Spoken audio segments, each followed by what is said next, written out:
18 horas. Notícias de Manaus, Amazonas, Brasil e do mundo. Agora na Mix. 6 horas 2 minutos em Manaus. Boa noite pra você em 100,7. Você sempre aí na sintonia certa no melhor mix do Brasil. 18 horas no ar. Eu e hoje, Cid Soares. Boa noite. Tudo certinho? Ah, tudo certo. E você? Bem-vindo você que também nos acompanha aqui. Vamos juntos até às 19 horas com mais um 18 horas. Valeu. Mix. Começando 18 horas de hoje com os destaques do dia. Ok, hoje, quinta-feira, 22 de fevereiro de 2024, Manaus começa a vacinar crianças contra a dengue. Mas a Caixa Econômica abre concurso com 1.600 vagas para o Amazonas. O salário inicial é superior a R$ 3.700. Amazonas tem mais de 11 mil notificações de casos de arboviroses. Dengue, febre, Oropox lideram as estatísticas. 6 e 3, você no melhor mix do Brasil. Esses e outros assuntos, os destaques do dia. Hoje é quinta, hein? Vamos juntos com você até às 7 da noite. Mais uma edição do 18 horas no ar. Aqui no melhor mix do Brasil. Confira os destaques do dia. 18 horas. Bem, começamos o programa de hoje com uma boa notícia, ok? É que a Caixa Econômica Federal publicou o edital do concurso público para o preenchimento de 1,6 mil vagas para os cargos de técnico bancário novo e 1,6 mil vagas para técnico bancário em tecnologia da informação e também para o preenchimento do cadastro de reserva. A remuneração inicial é de R$ 3.762, uma boa grana, Cid. Vale a pena. Aqui no Amazonas, aqui para o Amazonas, são 113 vagas em 5 cidades aqui do estado. O maior número de vagas é para Manaus, com 30 vagas de técnico bancário e 48 vagas para técnico bancário em tecnologia da informação. Boa. E esse edital reserva vagas aí para pessoa também com deficiência e pessoas negras. Olha só, para Tabatinga são 14 vagas diretas, Parintins terá 9 vagas, Itacoatiara 8 vagas.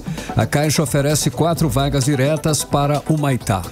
As provas objetivas e de redação serão aplicadas no dia 26 de maio, com divulgação dos resultados finais no dia 5 de agosto. Manaus, Tabatinga, Parintins, Itacoatiara e Humaitá estão entre as cidades onde haverá aplicação de provas. Olha aí, em R$ 3.700 de salário inicial, como eu já disse antes, você concordou comigo, né, Cid Soares? Claro. É uma boa, né? Sim. Vale a pena você tentar aí. Boa sorte para quem for fazer o concurso da Caixa Econômica Federal, que estão aí com as inscrições abertas e o programa começa, né?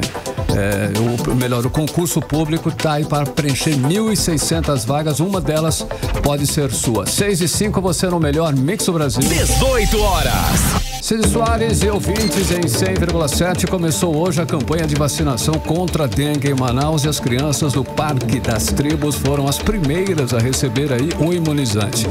No local vivem cerca de 5 mil indígenas e de 32 etnias.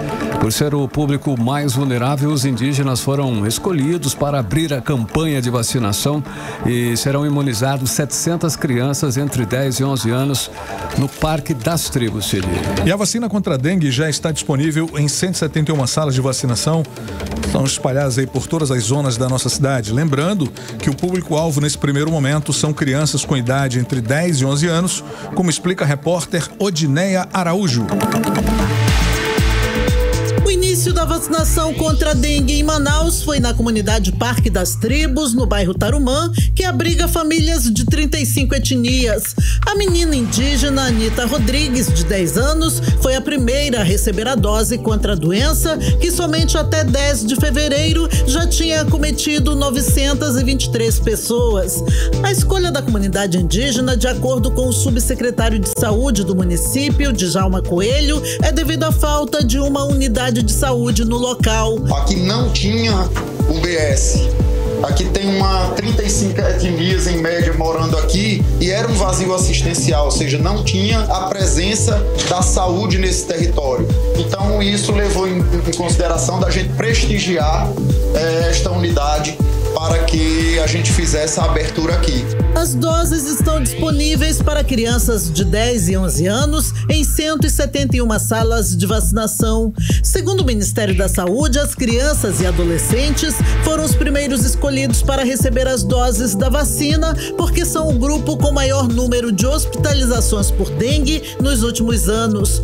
Foram mais de 16 mil crianças e adolescentes internados de 2019 a 2023 por causa da dengue. O subsecretário de Saúde do município, Djalma Coelho, lembra que a vacinação é apenas uma das estratégias para se proteger da dengue. A principal delas é a eliminação da água parada em casa, que serve como criadouro para o mosquito Aedes aegypti. Manaus espera atingir cobertura de 90% do público-alvo estimado dentro dessa faixa etária. Isso corresponde a 32 mil crianças, conforme o subsecretário de Saúde de Manaus, Djalma Coelho. Ela só vai ter um efeito quando eu tiver acima de 70% da cobertura em todas as faixas etárias. Então ainda vai demorar, ou seja, não vai resolver o problema de hospitalização agora nessa sazonalidade.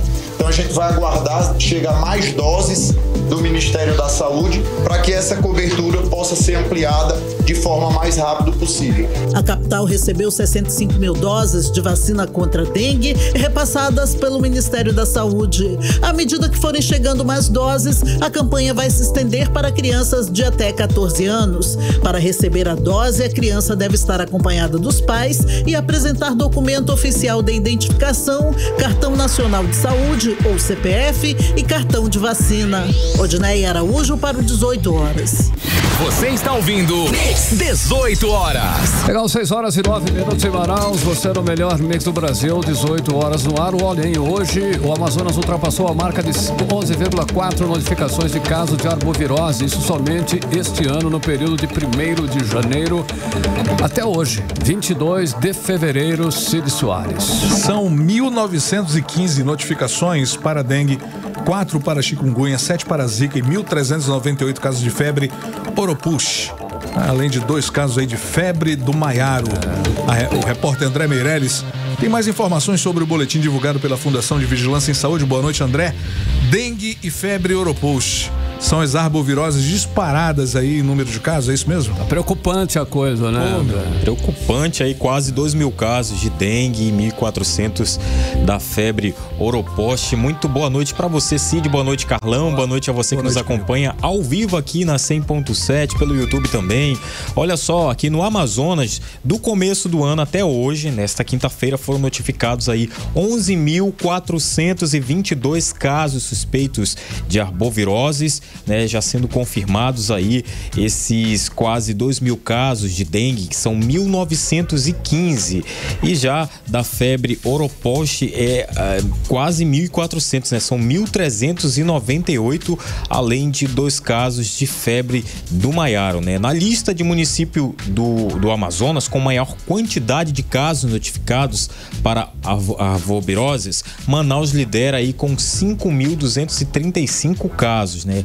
Sobre a dengue, com o informe, além de apresentar o total de notificações de casos suspeitos, a Fundação de Vigilância e Saúde do Amazonas passa a divulgar casos confirmados de dengue por critério laboratorial ou clínico epidemiológico. Já a febre Oropouche, a identificação dos casos confirmados dela ocorre a partir das investigações dos descartados de dengue, ou seja, aqueles casos que parecem ser dengues e não são, aí acabam sendo diagnosticados como esta febre aí. Os sintomas da dengue, por exemplo, são febre alta, dor no corpo e nas articulações, dor atrás dos olhos, aquele mal-estar também, né? A dor de cabeça e, claro, as manchas vermelhas pelo corpo. Dá uma observada aí se tem algum desses sintomas, né?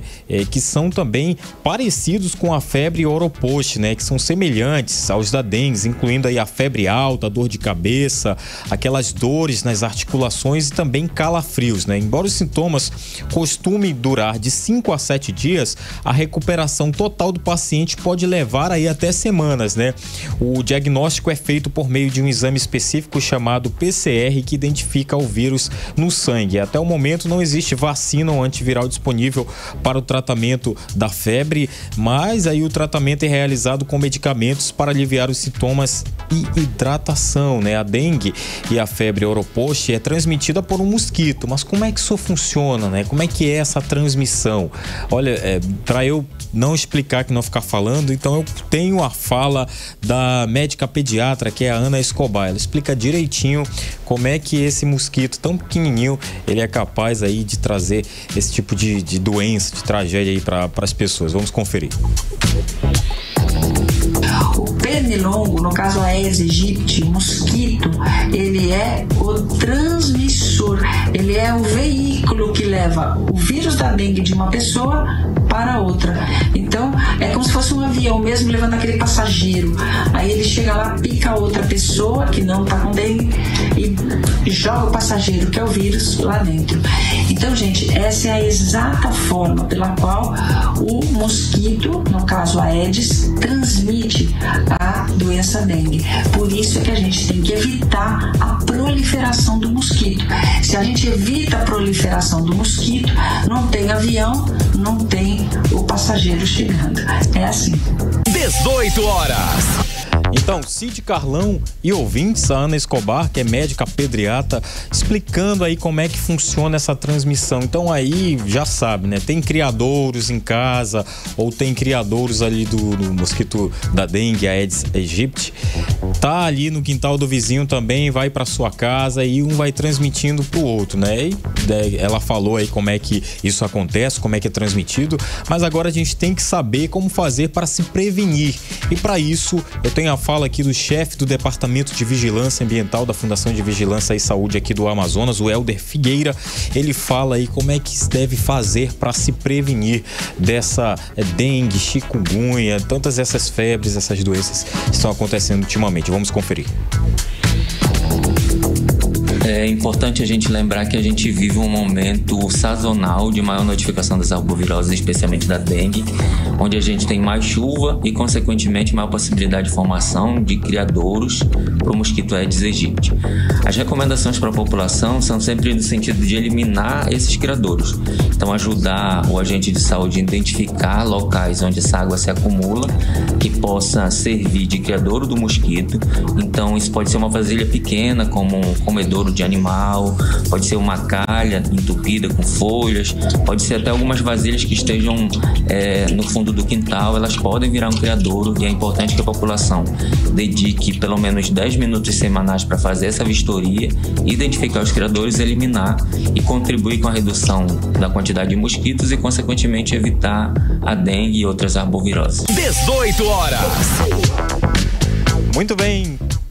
Cid, Carlão e ouvintes, a gente ouviu a fala aí do Helder Figueira, né? Ele que é chefe de vigilância ambiental da Fundação de Vigilância e Saúde aqui do Amazonas, falando aí como tem que ser feito essa prevenção, sabe? Aqueles 10 minutos do dia, é melhor aí tirar 10 minutinhos do dia. Sem dúvida, do que ficar 7 dias ou mais, ou outras semanas aí, né? Infectado pelo vírus da dengue. E também o Ministério da Saúde reforça que em caso de suspeita de ambas essas doenças, é importante aumentar a hidratação e evitar, sabe, aquela automedicação. Sim. Vou tomar aqui um dipirona, vou tomar aqui a automedicação, né? Além disso, é possível... Mesolida. Além disso, é possível realizar testes para identificar a exata enfermidade e fazer o tratamento adequado. O diagnóstico correto só pode ser feito pelo médico, né? Busque assistência na unidade de saúde mais próxima. Sentiu um desses sintomas, então vai correndo ali para a unidade mais próxima da sua casa e não espere, né, agravar, não fique ali comprando nimesulida. Tetrex. Aquela geral também, né? No seu quintal, no geral. A prevenção é o melhor remédio também, não é isso, meu querido? Isso mesmo. Então vá até um posto aí, né, de saúde mais próximo, que aí o médico, o especialista ali vai passar o tratamento certo, correto, para fazer a automedicação, né, e acabar aí, além de uma doença, surgindo outras. Cíntia Carlão. Valeu, André. Obrigado pela sua participação. Agora 6 horas e 16 minutos, você no melhor mix do Brasil. 18 horas. Olha só, o tempo passa, o tempo voa e a Prefeitura de Manaus continua sem retirar os flutuantes da região do Tarumã Sul. Inclusive, já foi determinado a retirada pela Justiça do Amazonas. Agora a Prefeitura acionou novamente a Justiça do Amazonas, justamente ela, para saber o que fazer com os materiais dos flutuantes que deverão ser retirados. Esse é o detalhe. O Ministério Público pediu que o Poder Judiciário determine a retirada das estruturas no caso, 15 dias. Pois é, no início dessa semana a Prefeitura pediu ajuda do governo do estado para retirar os flutuantes e chamou a situação de complexa. Segundo a Procuradoria-Geral do município, a Prefeitura jamais vai conseguir retirar 900 flutuantes sem o apoio do governo. E realmente é uma situação bem complexa mesmo, né, Cid Soares? A Prefeitura pode ser multada, inclusive, em 15 milhões de reais por não ter retirado os flutuantes no prazo fixado pela Justiça. O prazo, inclusive, terminou em dezembro do ano passado. Além da multa de 15 milhões, o Ministério Público pediu que a Justiça mande a Prefeitura retirar efetivamente os flutuantes no prazo de 15 dias, sob pena de nova multa, agora no valor de R$1 milhão.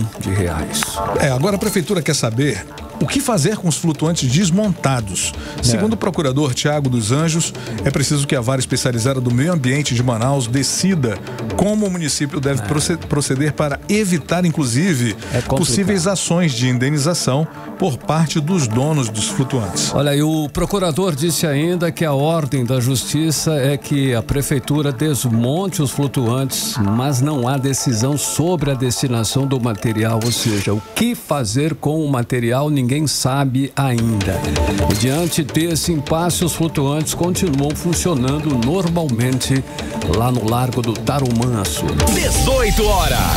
Agora são 6 horas e 18 minutos em Manaus e a gente segue para Brasília, capital federal. Nós vamos chamar o nosso correspondente Carlos Eduardo Matos, Cadu.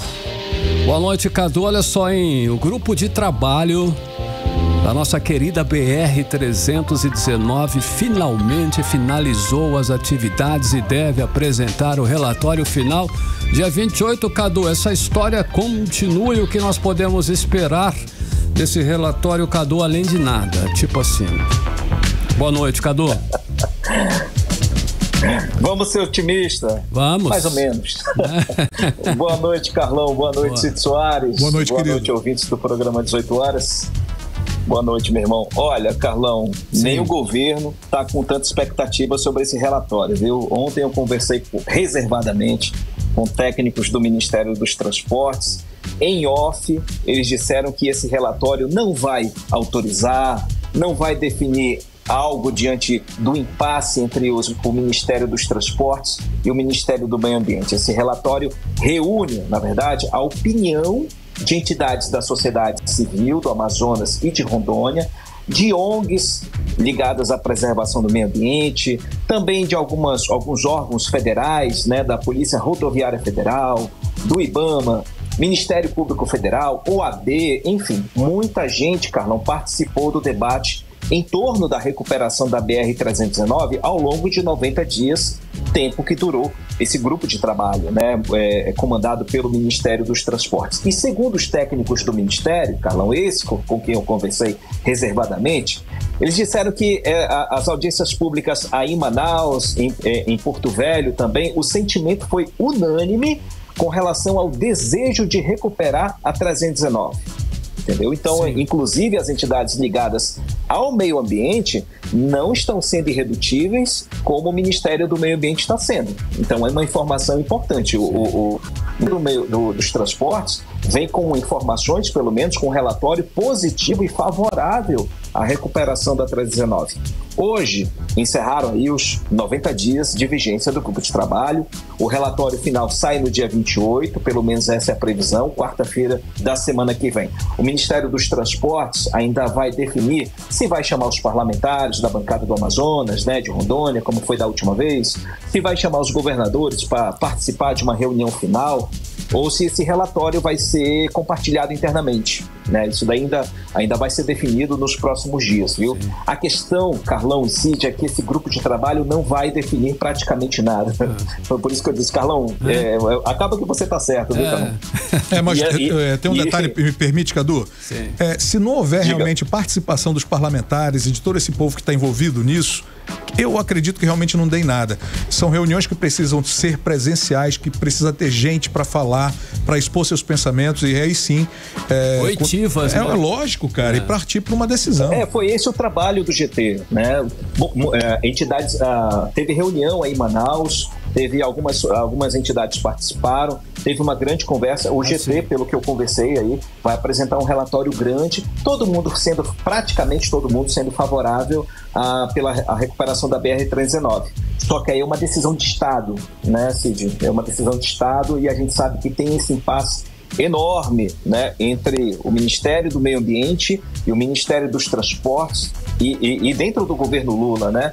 A gente quer saber se isso vai ser resolvido, quem é que vai dar a cartada final, quem que vai dizer, que voz vai ser a mais forte nesse momento para decidir, né? O quê? É isso que a gente vai definir. Então, o Carlão, esse grupo de trabalho, ele não vai definir praticamente nada, né? Ele só vai dizer que a sociedade quer a recuperação da BR, mas não vai apresentar nenhuma solução com relação ao Ministério do Meio Ambiente, que segue intransigente ao não liberar as licenças ambientais. Então, ele vai dizer, olha, o caminho é esse, né? A sociedade quer, os órgãos querem, todo mundo tem uma solução aqui. Agora depende do Ministério do Meio Ambiente. Aí é com a dona Marina. Vamos aguardar, né? Então, agora, o Carlão e Cid, outra notícia, né, um detalhe que nos chamou a atenção essa semana, foi um artigo publicado na revista Nature, a mais importante revista científica do mundo, né, afirmando que o asfaltamento da BR-319 pode prejudicar as metas climáticas do Brasil.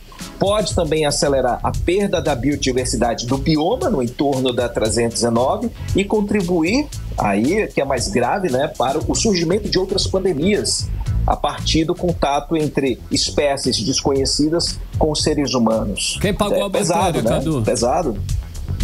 Eu já ia fazer pergunta. É um artigo da revista Nature. Pois é, mas não é paga essa matéria por alguém, não? Desculpa aí. Desculpa, não. Eu ia perguntar. Já ia perguntar a mesma coisa. Isso não me parece ser não ter um envolvimento científico nisso. Desculpa, né, cara? Mas, porra, vamos lá. Isso é politicagem pura. Enfim. Mas olha, esse artigo ele foi feito pelos pesquisadores Lucas Ferrante, da UFAM, Universidade Federal do Amazonas, e o Guilherme Becker, que é da Universidade Estadual da Pensilvânia, nos Estados Unidos. Legal. E aí, o senador Plínio Valério foi o único até então a se manifestar contra essa pesquisa, viu? Aí que entra a parte que o Plínio Valério concorda com vocês dois, né? Ele fez uma crítica ontem muito pesada na tribuna do Senado. Ele chamou esses pesquisadores de imbecis, manipuladores, hipócritas e cretinos, que, segundo o senador, esses estudos aí são encomendados para não permitir que a rodovia seja asfaltada. O que nós acabamos de falar aqui. Exatamente, encomendados por instituições internacionais que têm interesse em manter a estrada do jeito que está. Então, essa pesquisa, Carlão e Cid, acaba sendo um instrumento para dificultar a realização desse sonho nosso, né? De ter uma estrada para ligar Manaus ao resto do Brasil. Viu, Cadu? A gente sofreu muito, né? Haverão outros ainda, né? Esse é só um dos. A nossa representação em relação a esse assunto, me desculpem, mas é pífia. Vai lá, né? Cid. Mas enfim. Cadu, hoje foi agitado... Mas olha, Cid, desculpa, Cid, só ia colocar um comentário, fazer um adendo. Por favor. À medida que... pode perceber que esse artigo ele saiu logo agora que o GT está entregando alguma coisa, aqui o grupo de trabalho está finalizando, que começam as discussões, o avanço da BR, então coisas vão acontecendo para alimentar ou retroalimentar esse debate sobre a 319. É uma disputa de forças que está acontecendo nesse momento. Eu não tenho dúvida disso. Cid. Bom, valeu. Cadu, hoje realmente tivemos um dia agitado em Brasília, né? Por conta do depoimento do ex-presidente Jair Messias Bolsonaro à Polícia Federal. E Bolsonaro optou pelo silêncio. Como é que fica isso, Cadu? Como é que se dá isso aí? Isso. Cid, o ex-presidente Bolsonaro não falou nada, né? Orientado pelo advogado dele, ficou em silêncio durante o depoimento na Polícia Federal aqui em Brasília. O advogado diz que Bolsonaro não teve acesso a parte das provas do inquérito da Operação Tempus Veritatis, que investiga a suposta tentativa de golpe de Estado nas eleições de 2022. Essas provas, Cid, seriam as informações coletadas nos celulares que foram apreendidos durante a operação e também acesso à delação do ex-ajudante de ordens dele, né, o Mauro Cid. Segundo o advogado, o Bolsonaro não teria tido acesso a todo o teor da delação premiada de Mauro Cid. Inclusive, o advogado disse que seria uma operação semi-secreta, no sentido de dizer que o cliente dele não está tendo acesso a esses conteúdos. Então, Bolsonaro chegou à sede da Polícia Federal aqui em Brasília por volta das 14h30, ficou lá por cerca de 20 minutos e aí foi embora depois ao se manter em silêncio, né?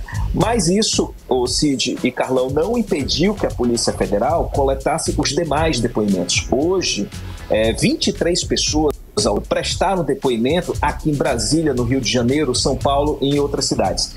Entre os depoentes estão aí os generais do Exército, alvos da operação, no caso o general Heleno, Braga Neto, Paulo Sérgio, o almirante Garnier, né, da Marinha, o presidente nacional do PL, o Partido Liberal, o senhor Valdemar da Costa Neto, né, que foi preso com uma arma, enfim, já está solto e por aí vai.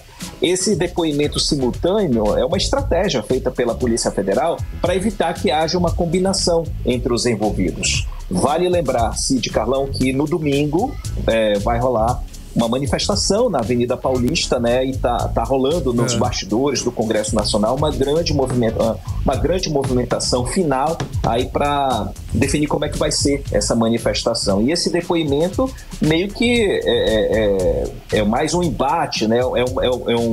É um gesto político que acontece às vésperas dessa manifestação.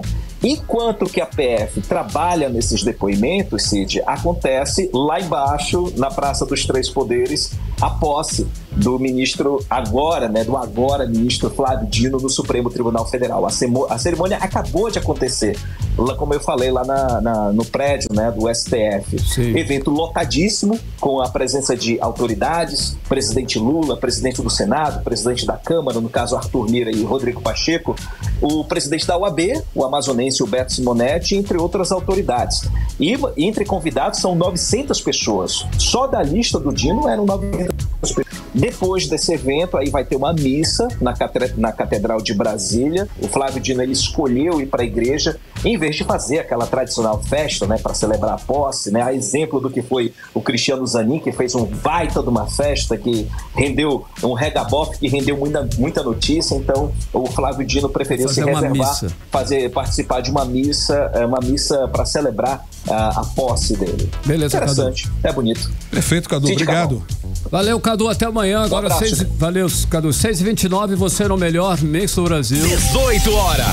Olha só, o Ministério da Saúde registrou 363 mortes de indígenas e anomames em 2023. Primeiro ano do governo Lula e o primeiro ano com ações de emergência em saúde pública no território tradicional, que é inclusive o maior do país. Esse número de mortes é superior ao registrado em 2022, quando teve 343 mortes. 2022 pode ter havido subnotificação.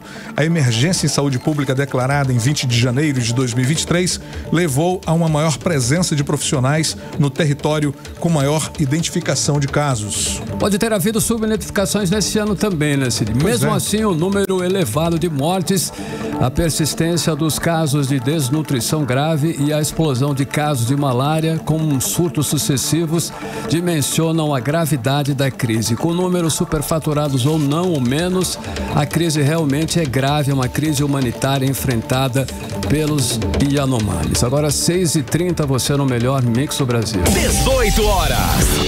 Vamos conferir a previsão do tempo com Cid Soares. Cid, tempo e temperatura é com você.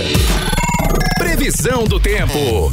Amanhã nós temos, claro, mais um dia de sol com algumas nuvens, só que não chove. Proximidade da lua cheia, é isso mesmo. Temperatura variando entre 25 graus na mínima e 35 na máxima, zero possibilidade de chuva. A umidade relativa do ar varia entre 42% na mínima e 83% na máxima. É o que temos para amanhã, Carlão. Mix. Olha só, o Rio Negro subiu apenas 1 centímetro de ontem para hoje, elevando o nível das águas no Porto de Manaus para 21 metros e 93 centímetros acima do nível do mar. Inclusive, há mais de uma semana, o Rio Negro diminuiu o ritmo de cheia, está subindo mais devagar, subindo menos. Isso, inclusive, preocupa e indica que podemos ter este ano mais uma estiagem severa, 6h32. Mix. Um estudo mostra que com o aumento do preço da gasolina em fevereiro, o etanol passou a ser o combustível mais vantajoso a ser utilizado no Amazonas. Inclusive, eu estou abastecendo com etanol, Cid. Eu já faz um tempo que eu passei por... Olha, no estado, com o preço médio do litro a R$ 4,14, o custo por quilômetro rodado com etanol saía por 49 centavos, enquanto que a gasolina a 53. O repórter André Meirelles tem mais detalhes pra gente sobre esse assunto. Vamos conferir. Abastecer com etanol em vez da gasolina é vantajoso em 22 dos 27 estados do território nacional, ou seja, 2/3 do país. É isso que mostra o levantamento realizado neste ano pela empresa de logística e gestão de frotas Ticket-Log. De acordo com os dados, no Amazonas, com o preço médio do litro a R$ 4,14, o custo por quilômetro rodado com etanol sai por 49 centavos. Já com o preço médio do litro da gasolina comum a R$ 5,76, o custo por quilômetro rodado foi de 50 centavos. O cálculo é feito com definição dos estados onde o etanol é mais vantajoso e tem como base o índice de preços Ticket-Log. O índice aponta o custo em reais por quilômetro rodado, considerando o preço médio do litro do combustível e o consumo médio. O consumo é fixado em 8,5 km por litro para o álcool e em 11,5 para a gasolina. Há variações dependendo do veículo, por isso é preciso considerar que o combustível de origem vegetal eleva o consumo em aproximadamente 30%, com variação para baixo ou para cima. Por esse motivo, só vale a pena usar etanol quando a diferença no preço supera percentualmente a redução na autonomia. A economista Michele Aracati explica como calcular para economizar. Basta dividir o preço do litro do etanol pelo preço do litro da gasolina. Se o resultado for inferior a 0,7, o etanol é a melhor opção para abastecer. Se o resultado for maior que 0,7, então a gasolina deve ser a melhor opção. Então, o consumidor que tem aí a perspectiva de economizar, ele precisa estar sempre fazendo conta para ver qual seria o combustível mais adequado em relação ao preço que está sendo registrado na bomba naquele dia. Para Michele Aracati, a forma como o motorista dirige influencia diretamente no consumo do combustível. Por isso, a economista orienta que para economizar, a manutenção tem que estar em dias. Manutenção em dia quer dizer economia de combustível. Então, são estratégias que o consumidor pode começar a observar, pode começar a adotar, em busca aí, principalmente, de reduzir os seus custos em relação ao consumo de combustível e o impacto desse valor sobre a sua renda familiar. André Meirelles para o 18 horas. Você está ouvindo 18 horas. Legal, 6h35. Você no melhor mix do Brasil, 18 horas no ar. Olha só, o Castra Móvel iniciou ontem os atendimentos de 2024, estava inclusive parado. Serviço que realiza castrações solidárias de cães e gatos sem custo aos seus donos. Tem a meta de fazer até 200 200 castrações por dia. É isso mesmo. E a repórter Nathalie Moraes acompanhou esse retorno aí do Castramóveis, o móvel, né? Dos atendimentos e traz todos os detalhes para você que também precisa fazer a castração do seu pet. Nathalie, com você. O Castramóvel iniciou os atendimentos de 2024 nesta quarta-feira. O serviço, que realiza as castrações solidárias de cães e gatos sem custo aos donos, tem a meta de castrar 200 gatos e cães por dia aqui em Manaus, como explica o secretário de Meio Ambiente do Estado, Eduardo Taveira. Toda essa estrutura ela é feita em parceria com a Comissão de Proteção Animal e Meio Ambiente aqui da Assembleia Legislativa. Então toda essa estrutura ela faz parte de uma ação integrada, né, entre o Poder Legislativo e o Executivo, para que a gente possa garantir a melhoria da vida das pessoas e a vida dos pets. No momento, o Castramóvel está atendendo na sede da SEMA, que fica localizada no Parque 10 de Novembro, na zona centro-sul de Manaus. A proposta é que em breve o serviço também possa ser oferecido de forma itinerante pelos bairros aqui da nossa capital e também pelos municípios do interior do Amazonas. Para democratizar o acesso à castração, considerada um dos meios mais eficazes para impedir o avanço de zoonoses e resguardar problemas de saúde de animais domésticos, a castração ajuda ainda no controle reprodutivo de animais em situação de rua e também na redução de maus tratos, sendo um ato de amor e também de responsabilidade. A esteticista Daniele Abad foi uma das pessoas que procurou o atendimento. Ela destaca a importância da iniciativa. Eu achei muito legal mesmo, porque ajuda, né, a gente para castrar os cachorros e ser de graça mesmo que ajuda, né, porque é muito caro mesmo para castrar os cachorros e é uma boa oportunidade. O cachorrinho do estudante Vinícius Souza também foi um dos animais castrados. Eu acho excelente. Normalmente muita gente não tem condição de castrar um cachorro, né, no caso, e é muito interessante eles terem esse negócio social assim para fazer em mutirão de muitos cachorros. O agendamento para as castrações solidárias é feito único e exclusivamente pelo WhatsApp, através do telefone 98602-4456. Para agendar, é necessário que o dono do animal seja maior de idade, apresente carteira de identidade, CPF, comprovante de residência e uma foto do animal.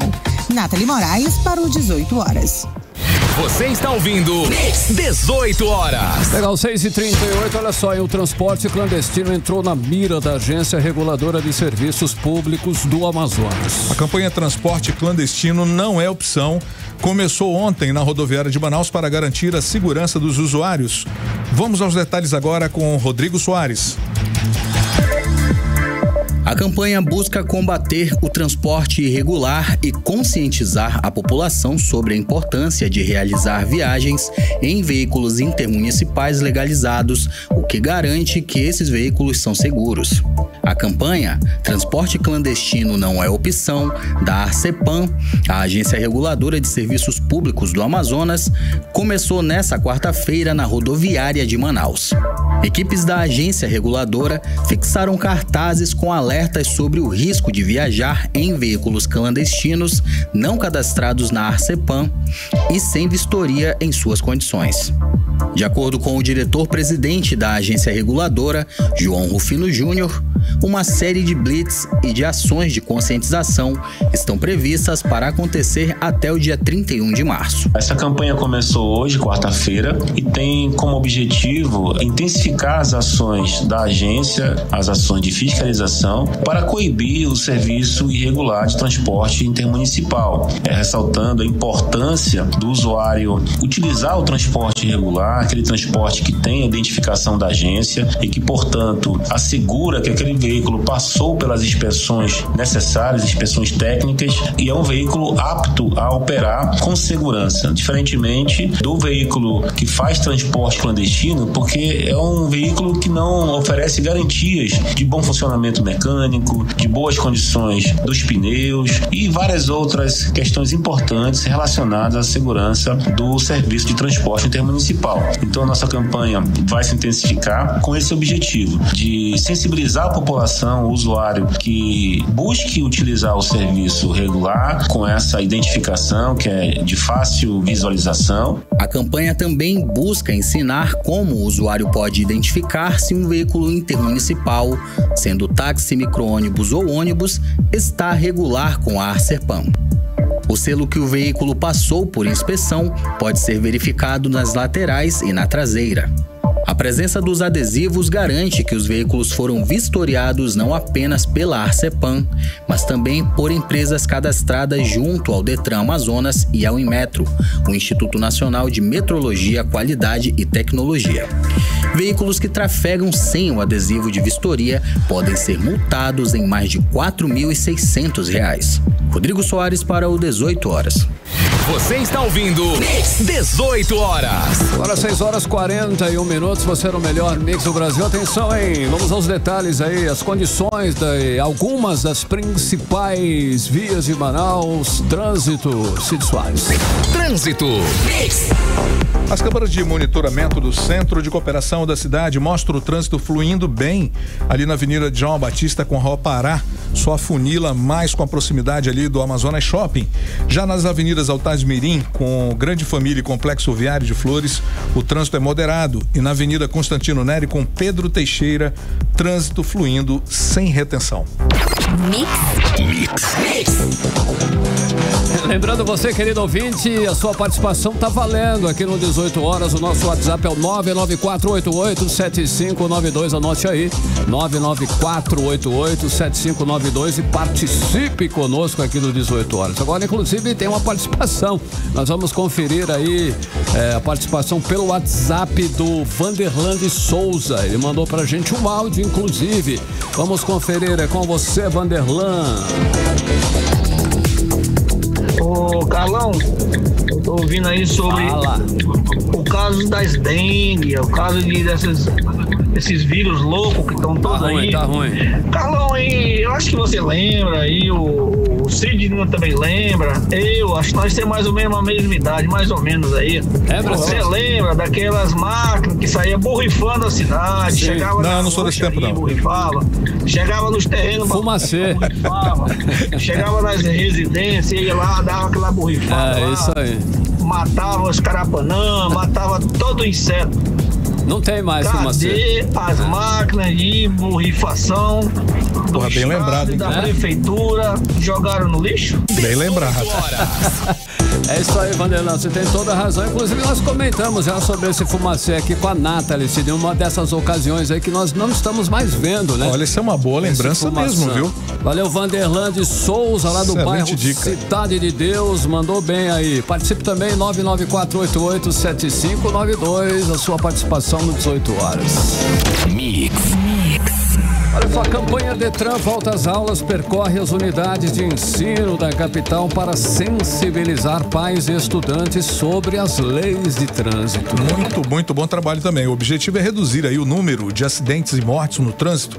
Em 2023, Manaus registrou 236 mortes em acidentes envolvendo veículos. Temos detalhes sobre isso agora com Rodrigo Soares. Apesar de Manaus ter sido considerada como a segunda cidade do país com os piores motoristas, perdendo somente para São Paulo, houve redução de 28,6% nas mortes no trânsito em janeiro deste ano. Segundo dados do Instituto Municipal de Mobilidade Urbana, também caiu de 11 para 9 o número de motociclistas mortos, comparando janeiro de 2024 com janeiro de 2023. Para manter os números em queda, o Detran Amazonas, Departamento Estadual de Trânsito, leva projetos de legislação de trânsito para as escolas do estado. O objetivo é ensinar de forma lúdica alunos, professores, condutores de transporte escolar e os pais sobre as leis do trânsito e como evitar acidentes.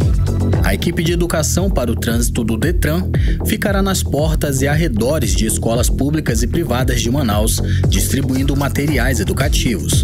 Na abordagem, que encerra no dia 1º de março, a equipe aproveita a volta às aulas para entregar mini talões de multas que contam com instruções tanto para o pedestre quanto para os condutores. O representante da Educação para o Trânsito do Detran Amazonas, Adriano Teixeira, reforça a importância da atividade nas escolas. A campanha Detran Volta às Aulas tem o objetivo de conscientizar os pais através dos seus filhos. Por isso nós estamos distribuindo o mini talão de multas, onde as crianças vão poder fiscalizar os pais enquanto estiverem dentro dos carros com eles, né? Por exemplo, se o papai não usou o cinto de segurança, a criança vai multar ele e a multa é ela que vai definir, né? Um sorvete, um passeio, um brinquedo. E fazendo isso, o nosso objetivo é conscientizar os pais, reduzir o número de acidentes e principalmente se o papai entrar nessa brincadeira com a criança, lá na frente a criança vai lembrar disso e vai se tornar um bom condutor que vai respeitar as leis do trânsito e assim reduzindo o número de acidentes.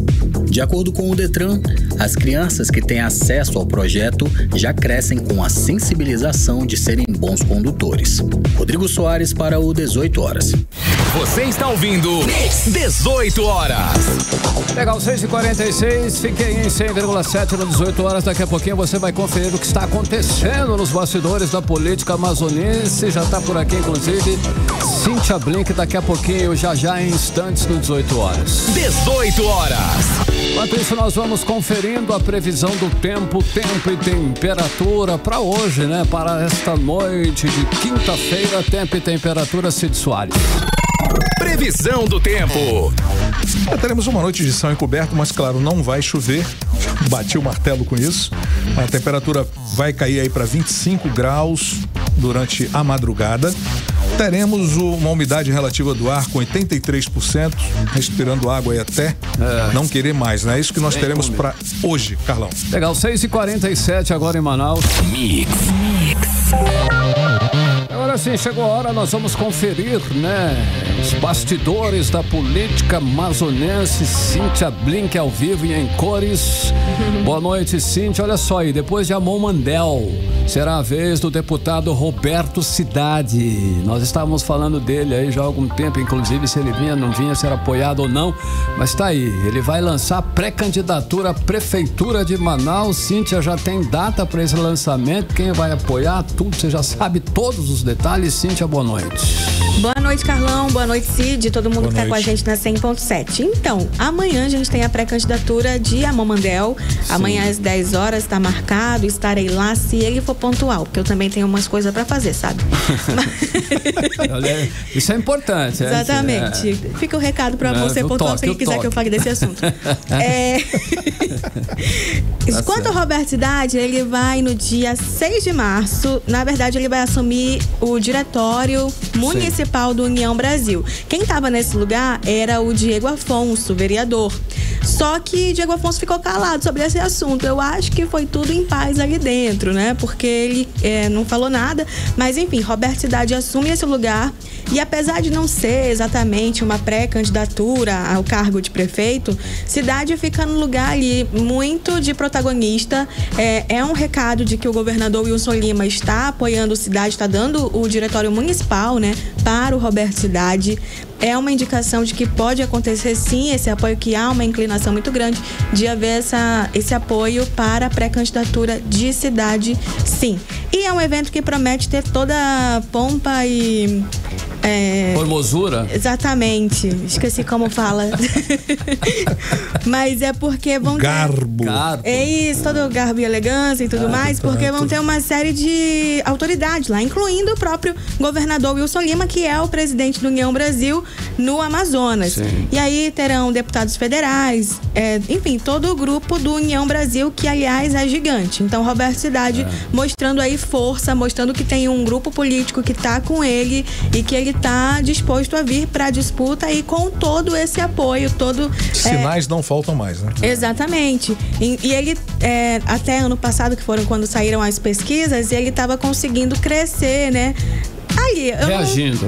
Reagindo. Eu acho que ainda a disputa fica entre o deputado federal Amomandel e o atual prefeito Davi Almeida, mas ele não desistiu.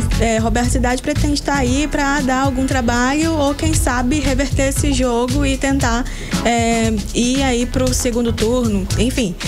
Mas é bem interessante a gente ver como é que isso acontece logo depois da pré-candidatura de Amamandel. Lembrando que essa não é uma ação muito habitual, muito tradicional. Normalmente, quando você vai ser candidato em qualquer coisa, pode ser para prefeito, para deputado, para presidente, para seja lá o que for, você esconde o máximo que pode. Para quê? Para que você não vire alvo, né? Alvo de críticas. Não se queime na largada, né? Não queime na largada. Exato. E ainda desgastar um pouco ali a imagem, né? Enfim, mas de qualquer maneira, como essa eleição tá tão diferente de tudo, essa deve ser a melhor reação mesmo, lançar de vez, dizer que tal, sim, estou na disputa. Porque as críticas, elas já estão acontecendo, né? Independente disso, então acho que o momento é esse mesmo. Tá tudo sendo muito adiantado na eleição para a Prefeitura de Manaus esse ano, nessa eleição. E o deputado Roberto Cidade, você acha que ele tá bem estruturado? Sem dúvida, politicamente e financeiramente está bem estruturado. Legal. Vamos ver se essa força toda funciona para chegar nas urnas, né? Beleza. Blinker. Bom, Paulderney contratou aí um ex-superintendente da Suframa para fazer sua assessoria no mandato de deputado. Como é que funciona isso aí? De quem estamos falando aqui? Então, na verdade, o Paulderney, ele já foi superintendente da Suframa, o Marcelo Souza. E ele é um ex-superintendente da Suframa, né? Ele é um economista muito respeitado, tem uma longa história dentro da Suframa. Paulderney tem na agenda dele a questão da Zona Franca de Manaus, então ele traz para junto dele o Marcelo de Souza, que na verdade o acompanhou também quando ele foi secretário da SEDECT. Então é alguém ali do grupo de Paulderney Avelino, uma parte mais técnica do grupo de Paulderney Avelino. E agora que Paulderney está em Brasília, Marcelo Souza o acompanha. Acredito que também para fazer uma força ali nesse assunto que é Zona Franca de Manaus. Isso a gente está vendo o Paulderney se rodear de técnicos. Cid, Carlão.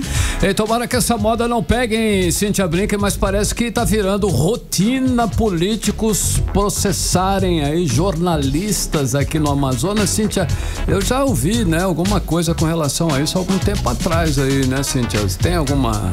Tá falando de 64, assim? Opa! Tô falando recente, mais recente, inclusive. Ah, tá. Né? Teve também. Teve. E muito. Eu não sei nem se eu posso falar, porque eu sou jornalista. Então, exatamente. Esse momento é pra eu falar ou não? Não posso. Então, estamos tendo sim. Prego com cabeça de fora, já sabe. Nós temos sim jornalistas sendo processados. Sim. Essa tem sido uma prática comum, triste e comum, de jornalista que apura, que faz o trabalho sendo processado por políticos. E aí, não é só uma pessoa ou duas, não, uma série de pessoas que estão se valendo de um assédio judicial. E isso tudo para tentar intimidar, para tentar fazer com que a notícia não saia. Mas vamos lembrá-los que os senhores são pessoas públicas em cargos públicos, e ninguém está dizendo que fulaninho é feio. Tá se falando da gestão de alguém da administração, de ou parlamentar ou alguém do executivo, enfim, mas não de nada pessoal. E o trabalho do jornalista é exatamente esse. Ele não vai estar ali para elogiar ninguém, nem para falar mal de ninguém, mas ele vai apontar o que está errado do fato, para que né? seja corrigido. Então, ele deveria ser visto, se tivesse uma gestão inteligente, deveria ser visto por essa gestão como um aliado. Ah, mas ele não está contando só coisas boas. Não é o trabalho dele. O trabalho dele é apontar realmente o que está errado para que a gestão vá lá e corrija. E se você quer entregar o melhor para o seu público, para o seu povo, para a sociedade, não é super interessante ter alguém que te aponta o caminho, que aqui que tá faltando, ó, aqui que tá tendo um problema? Exatamente. Então, eu acho bom começarem a fazer essa leitura, que ela tem mais lógica, ela faz mais sentido e melhor para todo mundo, do que dizer, estão falando mal de mim, estão falando mal, sei lá. Enfim, eu devo, então, dar um jeito de calar essa pessoa. Você relacionou 64, estava falando do AI-5, né? Que censurava a imprensa, né? Minha querida Cíntia Blinker. Exatamente, que a gente não quer que volte, não é? Não pode. Exatamente, até porque a Constituição também não deixa. Amém, Jesus. Valeu, Cid. Blink. Calma, Carlão. Valeu pro Cid também, Valeu entendeu? pro Cid também. Tchau, Beijão, até Blink. amanhã. Até amanhã. Cíntia Blink, 6h55, você no melhor mix do Brasil. 18 horas. Olha aí, o cantor de forró Kevin Fernandes está foragido após denúncia de que estuprou uma garota de 12 anos na última terça-feira, dia 20. E o repórter André Meireles volta com esse assunto e tem mais informações. André, a polícia... Ele está foragido. A polícia tem alguma pista? Sabe o paradeiro do cantor? André, boa noite. Boa noite mais uma vez a todos. Olha, inclusive como trouxemos aqui ontem, né? Esse crime aí que aconteceu na madrugada da última terça-feira, lá no carro do cantor, na frente de uma escola no bairro. Inclusive a gente já trouxe ontem aqui a fala da mãe, né? Que denunciou o caso à polícia. Esteve ali em frente à sede da delegacia especializada em proteção à criança e ao adolescente, né? E denunciou aí o Kevin, esse cantor de forró de 19 anos de idade. Ele está foragido, não tem paradeiro dele ainda, Carlão, Cid. Circula nas redes sociais um vídeo de um influenciador aí que estava usando filtro, falando aí pra polícia que possivelmente Kevin, ele estaria ali no aeroporto de Manaus. Foi visto lá a última vez, de acordo com esse vídeo que rola nas redes sociais, mas nada oficial pela polícia. O que é oficial pela polícia é que se alguém tiver informações do paradeiro do cantor de forró Kevin Fernandes dos Santos, que é suspeito de ter estuprado uma criança, uma adolescente, pré-adolescente na verdade, de 12 anos, deve entrar em contato aí através desse número, DDD 92 991 15 12 84, Cid Carlão. Agora, trazendo mais informações aqui no Giro Policial, a Polícia Federal prendeu 2 homens com maconha escondida pelo corpo, roupas e malas. Isso aconteceu aqui no Aeroporto Internacional Eduardo Gomes. A Polícia Federal recebeu denúncias que havia um passageiro ali com droga. Quando o suspeito foi identificado, né, os agentes eles acabaram realizando uma revista e encontraram a substância escondida no corpo dele, além de um tablete aí que foi encontrado nas roupas. Os suspeitos foram presos em flagrante e devem responder por tráfico de drogas, Cid Carlão. Valeu, André. Mix 18 horas. Esporte. Vira esportivo, Cid Soares. Olha só, Cid, o Amazonas jogou mal, mas se classificou e vai agora para a segunda fase da Copa do Brasil. Mas antes, o Amazonas tem aí uma decisão domingo aqui em Manaus. É isso? Conta pra gente, Cid Soares, esses detalhes. É isso. E o Amazonas volta a campo realmente no próximo domingo, dia 25, às 18 horas, diante do São Raimundo, pela final do primeiro turno do Campeonato Amazonense na Arena da Amazônia. Esse jogo também é único, mas em caso de empate, o título, né, a vaga na final geral e nas competições nacionais de 2025 será definida nos pênaltis. Na Copa do Brasil, o Amazonas está classificado de forma inédita para a segunda fase e seguirá como o único representante do estado na Copa do Brasil deste ano e já faturou aí, olha, 1,47 milhão. É um prêmiozinho bom, né? Rubens marcou o gol da vitória aurinegra por 1-0 sobre o Independente ontem à noite lá no Amapá, no estádio Zerão, em Macapá. E classificado, o Amazonas aguarda na segunda fase o vencedor do confronto entre Maringá do Paraná e América de Minas Gerais, que se enfrentam no próximo dia 28 às 18h15 de horário de Manaus, lá no Paraná. Independente de quem se classificar, o sorteio definiu que a Onça Pintada será visitante no duelo único, previsto para o dia 6 ou 13 de março. Thiago Nunes não é mais técnico do Botafogo. Atenção aí, a galera da Estrela Solitária. A ausência de resultados e a oscilação do time pesaram na decisão tomada após a chegada do elenco no Rio de Janeiro. Ontem a equipe empatou em 1-1 com o Aurora na Bolívia no duelo de ida da pré-Libertadores. E ainda, olha, o Al Hilal, só para encerrar, comandado pelo técnico português Jorge Jesus, garantiu vaga nas quartas de final da Champions League da Ásia hoje à tarde. A equipe de Neymar, que o Neymar segue fora por lesão, acompanhou a partida das tribunas, né, e venceu o Sepahan por 3-1 de virada na Kingdom Arena, lá em Riad. O time da Arábia Saudita, que ganhou o jogo de ida pelo mesmo placar, chegou a 23 triunfos consecutivos e se aproximou de um recorde mundial. Legal. É o que temos por hoje, Carlão. Beleza. Mix. Faltando um minutinho para as 7, vamos direto agora ao nosso editorial, 18 horas. Carlos Júnior, com você. Editorial 18 horas. O censo escolar divulgado hoje mostra que o Amazonas ainda está muito abaixo da média nacional de matrículas em tempo integral. No ensino fundamental, o Amazonas teve índice de 9,4% contra a média nacional de 17,5%. No ensino médio, o Amazonas registrou índice de 14,5%. 20,6% contra a média nacional de 21,9%, apontou o censo. Como a maioria dos estados, o Amazonas também teve avanço no número de estudantes em tempo integral, mas é preciso avançar mais rápido para que o estado alcance pelo menos a média nacional. Hoje, os estados nordestinos com menos recursos que o Amazonas lideram o ranking nacional. E isso é uma prova de que o modelo de gestão educacional no estado não prioriza o que tem que ser priorizado. A educação em tempo integral é uma das mais importantes ferramentas para aumentar o nível de aprendizagem no país. O Amazonas não pode, é claro, ficar atrás dessa situação por causa de graves problemas de gestão. 18 horas. 7 em ponto, Cid, boa noite. A você que nos ouve, até amanhã. Até amanhã. Boa noite. Você ouviu 18 horas. As notícias do Brasil e do mundo. De volta amanhã.